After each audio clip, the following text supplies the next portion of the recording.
everyone, and welcome to Cyber Ranges Uncovered, a new webcast series where we explore untold stories, cutting-edge approaches, and unscripted conversations to cyber training and readiness. I'm your host, Alicia Merkel, and throughout this series, we'll be having discussions with leaders in defense, government, and the industry. Today, we'll be talking about how deception technology is reshaping the offense-defense landscape in cybersecurity. Joining me is David Brown, CEO of CounterCraft.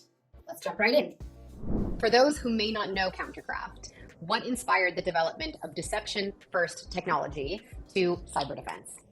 That's a really good question, Alicia. Why do deception? Why do deception at all in the cyber world? So you go back. Two of our founders were involved in a cybersecurity company, and they were doing. In fact, one of them was CTO of a large cybersecurity company, and got fed up with the fact that bad actors were managing to bypass all of those endpoint detection technologies, which were really expensive and deployed.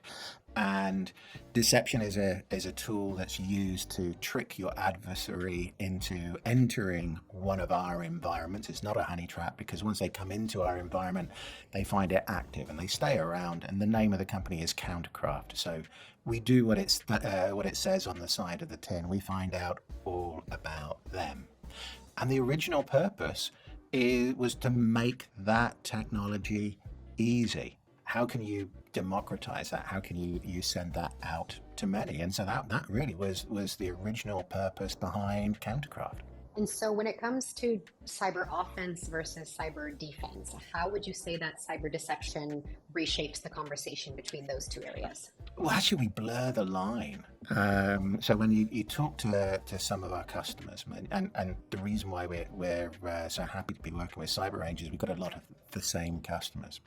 And if you talk about those more advanced ones like nation states, actually, where is the line between offensive and defensive? If somebody is on my network, I'm going to do everything I can to find out about them. How did they get there, and make sure that they don't come back again.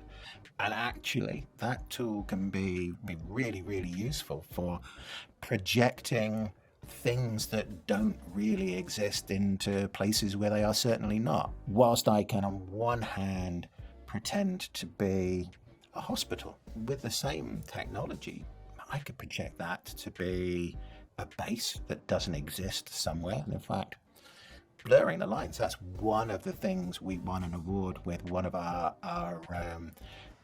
crime agencies, a nation state crime agency. We built a whole manufacturing business that doesn't exist. Not a single thing. Third largest ransomware gang in the world, planted all their malware on it. And what happened? They encrypted it. We kept that whole deception going for 4 weeks until they finally got to the stage where we had to hand over the ransom money. But none of it existed, Alicia, not a single bit of it. And yet, third largest ransomware gang, Russian state sponsored, thought that it did. That kind of blurs the lines a bit, doesn't it, between what is real and what is projected. Obviously, deception technology has proven its worth, has proven that it can bring a great value to cyber defense and also preparedness.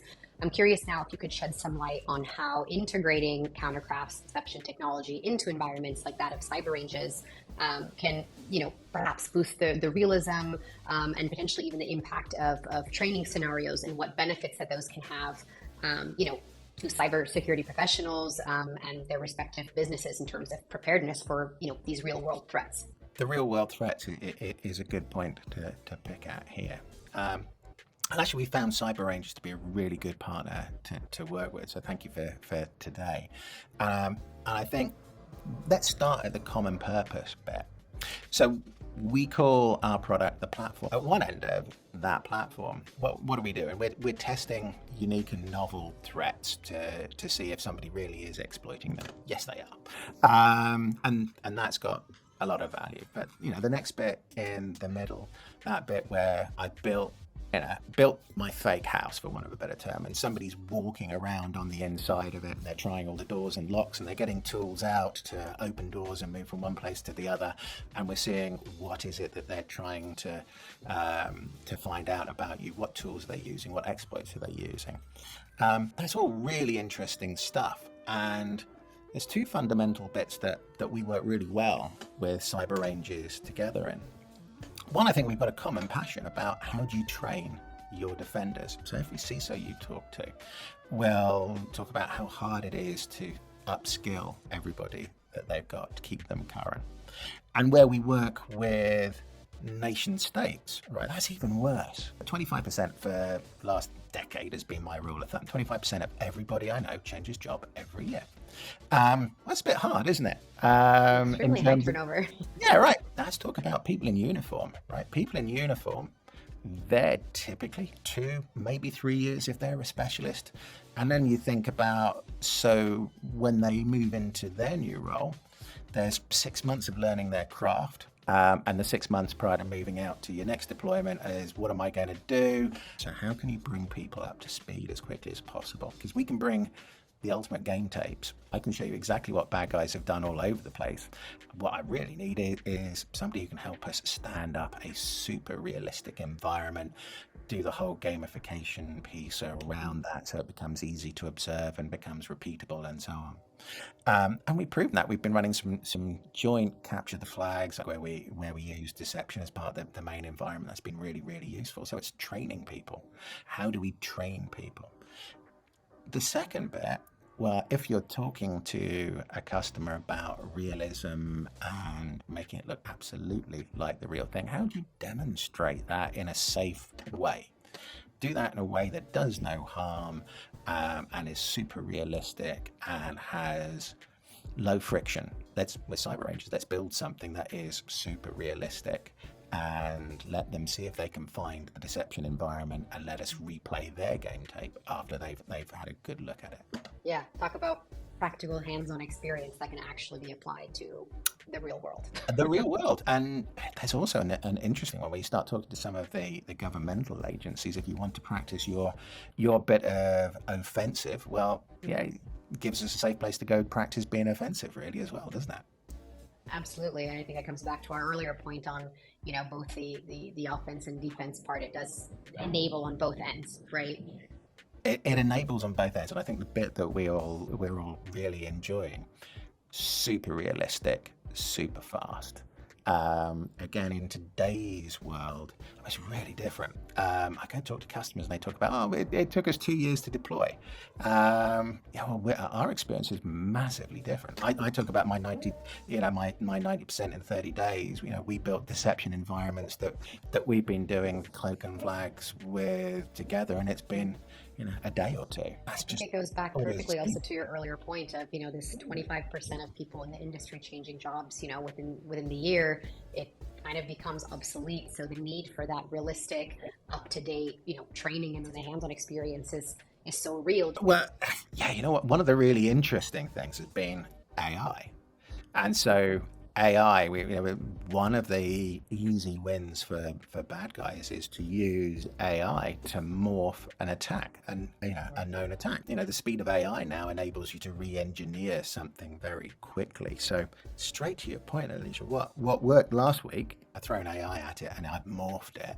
And now architecturally it's probably the same thing, but fundamentally it looks very different, which means all sorts of different alerts and alarms, and it just doesn't look the same. So everything you used to detect it last week may not work this week, and if they do, there might be different combinations of alerts which you'll just write off as being noise. I'm curious if you have a vision or a specific idea of how you see the future of cyber deception, and how organizations can ensure that their workforce is ready to leverage it to the best of its ability. So, perversely, I'm going to say the future of cyber deception is not about the workforce's ability to use it. It's about how those in charge of security have it deployed in such a way that nobody notices that it's there. Because otherwise, it don't really want to be great deception. If you know it's there, that's not great. That's why who are you deceiving? Yeah, who are you deceiving? And we always talk, people talk about honeypots and so on. They're so easy to see, right? So we're the complete opposite of that. And for us, it's more about how do you make the use of that even easier.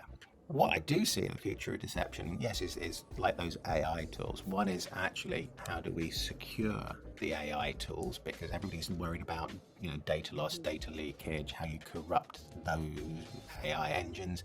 There's also how can we use that and other technologies to spin up the next iteration of your environment, so they're always morphing. And if I'm morphing your attack surface, that makes it much harder for those people who are surveying you and deciding what they're going to do. So I think that is kind of our near term.